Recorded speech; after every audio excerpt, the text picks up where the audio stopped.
In a couple of the videos, I mentioned this function option. I'm going to go ahead and click on this just to toggle through a few of these. So I click function, you can see it's on drive mode right now. So if I click this button, I can see the options for drive mode. I'm in single shooting mode right now. I kind of like to have this in continuous high in case I want to shoot a rapid number of photos in a row. I can also set it to a self timer, and I think self timer is really good. So if you want to do maybe a selfie, or better yet, if you get your camera set on a tripod for a 30-second shot, you might want to set it to 10 seconds. You release the shutter and the camera might still wiggle a little bit because it was on a tripod and you bumped it as you were hitting the button. After 10 seconds passes, then it's really still and you should get a really nice 30-second shot. And you can see there's a whole bunch of different options in here so that you can bracket your images, etc. Let's go back to function again. I've got focus modes in here. Click on that to go through this. I might make a video that really explains these a little better. Manual focus and continuous and whatever those can be handy. The focus area.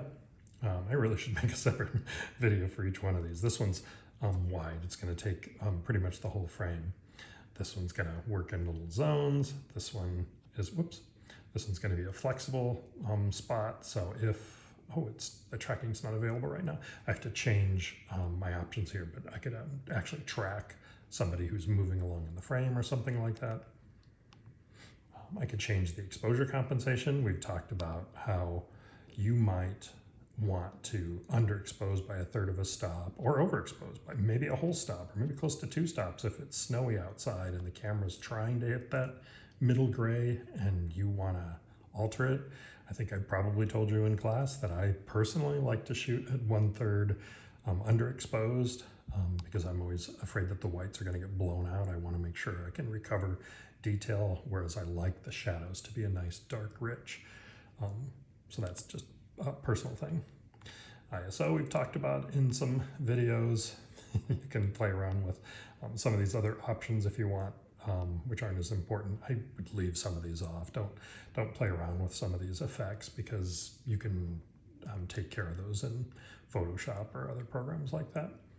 White balance, you probably want to leave it on AWB, automatic white balance, most of the time. But if, for example, you know you're staying outdoors in the sunlight, you may want to switch it to daylight because maybe there's lots of shadows in the background and the camera keeps thinking, oh, I want to shoot in shade, where really your subject is in the daylight and you want to make sure the camera understands the subject is in the daylight or they're in the shade, even if there's some daylight in the shot, or it's cloudy out and you want to make sure your color balance is consistent.